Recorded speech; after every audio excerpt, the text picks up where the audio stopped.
For this week, we are going to learn about enumerations, structures, arrays, and parameter arrays.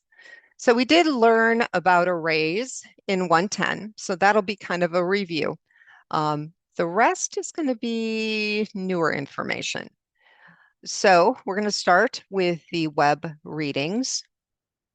And these are two articles on exactly what we will be covering this week.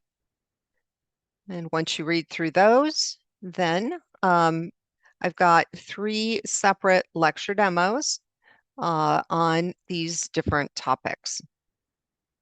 So we'll go through enums and structures, and there's a video that you can watch. And so as you go through here, there's lots and lots of examples that you can look at. And the coding examples, you actually should be able to copy and paste right into Visual Studio if you would like to run them. Okay, so they are all, if it says it's a full coding example, it is something you can run. So here's another full programming example, which is something you can copy, paste, and run. Okay, and so as you go through here, you'll learn all about structures. And structures are very similar to classes. The primary difference is that a structure is stored in the stack and a class is stored in the heap. So they're stored in different areas of memory. So that's the first. And then after we cover that, we are going to go into arrays, which is going to be somewhat of a review. Okay, so we get into declaring an array. And actually, this is basically declaring it, but we haven't actually created the array object. You don't create the array object until you use the new qualifier. Okay, and when you use the new qualifier, that is actually when you're reserving the space in memory. So this is kind of like, I have the intention of creating an array, but we haven't actually created it yet. Okay, so talk about how to declare and instantiate an array, how to initialize them, how to index into them, how to tell how long the array is, different techniques of looping. So a lot of this is going to be review for you. Once you finish reviewing arrays, then you're going to learn about parameterized arrays, which is new information. So a parameterized array is super cool because when you use the keyword params, it allows the array to be any length that you want. Okay, so it can be a size of 2 or a size of 10 or a size of 100. Okay, so that is the cool thing about parameter arrays. So this little example, we've got add. It is a parameter array in our argument list. So we can literally call that with, and pass it a different number of parameters and it will work. Okay, so I've got several different programming examples that show you how this works. Okay, and so you can see this is pretty short.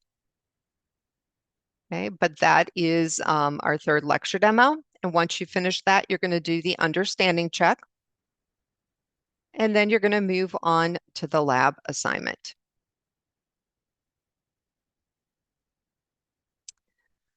So for the lab assignment, I do have a video explanation that you can watch.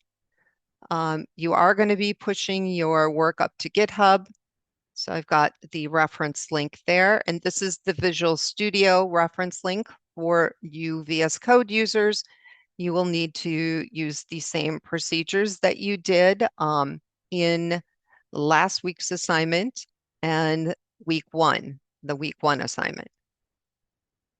So here is what you need to do, and it's very similar to this example from the lecture demo. So I've actually done an internal link, so you can click on that and look at that.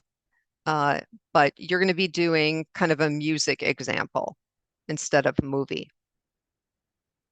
Then you're going to be copying that project and modifying it. So uh, that second exercise shouldn't take all that long, and it is similar to another example that we have in the lecture demo.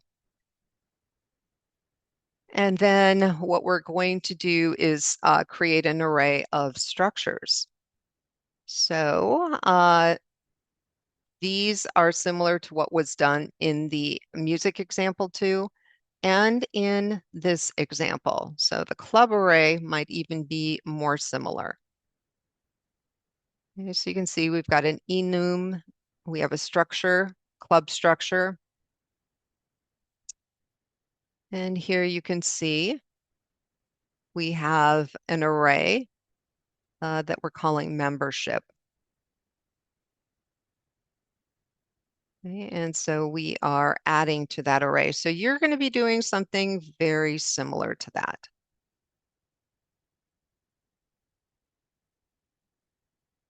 And then exercise 4, you're going to use that params argument so that you can accept different size arrays for a method. Okay, so I'm linking to an example for that one. And this is the pseudocode that walks through the logic. It basically tells you what you need to do in your program.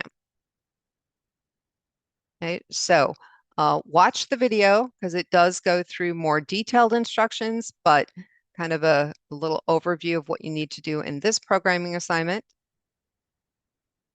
And make sure you push all of those exercises up to GitHub, and then you will need to add a link to your repository.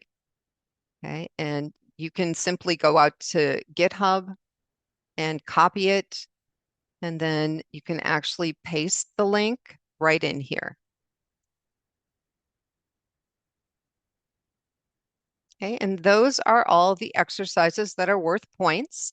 It is helpful if you complete the survey to let me know how the online class, especially for the onliners, how the class is going, and if there's any areas that you need assistance in. And you'll notice that I did include some GitHub links here and a link to on-campus tutoring, which is on Thursdays. It's in the Innovation Center. The room and the times are in the flyer. Okay, so if you guys run into problems this week, please let me know. If you are having a problem with your code, you do need to copy it and paste it and email it to me because I have to see it. Okay, so if I can't see it, it's I'm just guessing what the problem is. So, make sure that you actually send me the code so that I can help you. And I hope everybody has a great week.